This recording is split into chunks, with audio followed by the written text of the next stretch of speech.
Hello friends, ఐపీఎల్లో top 4లో ఉన్న teams వరుసగా షాక్కు గురవుతున్నాయి. Punjab Kings, RCB, Rajasthan Royals, SRH వరుసగా ఓటమి పాలయ్యాయి.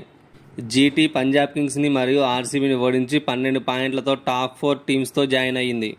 ఆదివారం సాయంత్రం జరిగిన ఎస్ఆర్హెచ్ వర్సెస్ కేకేఆర్ మ్యాచ్లో టాస్ గెలిచిన ఎస్ఆర్హెచ్ అనూహ్యంగా బ్యాటింగ్ ఎంచుకుంది. బ్యాటింగ్కి దిగిన ఎస్ఆర్హెచ్కి అద్భుతమైన ఆరంభం లభించింది. ముఖ్యంగా హెడ్ అద్భుతమైన బ్యాటింగ్తో స్కోర్ బోర్డును పరుగులెత్తించాడు. ఇతనికి ఇషాన్ కిషన్ కూడా తోడయ్యాడు. వీరిద్దరు తప్ప ఎవరూ ఆడకపోవడంతో 19 ఓవర్లోనే 165 పరుగులకు ఆలౌట్ అయింది.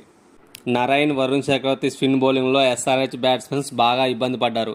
166 పరుగుల లక్ష్యంతో బరిలోకి దిగిన కేకేఆర్కి ఫినాలన్ అద్భుతమైన ఆరంభాన్ని ఇచ్చి పవర్ ప్లేలను అవుట్ అయ్యాడు.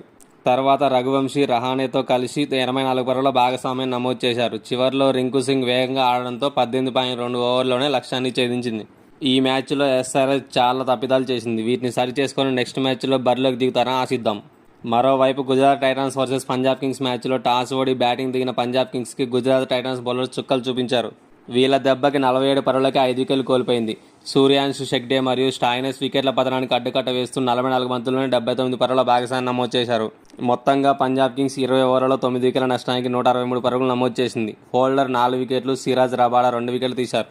164 పరుగుల లక్ష్యంతో బరిలోకి దిగిన గుజరాత్ టైటన్స్ ఆరంభంలోనే శుభ్మన్ గిల్ వికెట్ కోల్పోయింది. అయినా సాయి సుదర్శన్, బట్లర్ ఆచితూచి ఆడుతూ స్కోరు బోర్డుని ముందుకు నడిపించారు.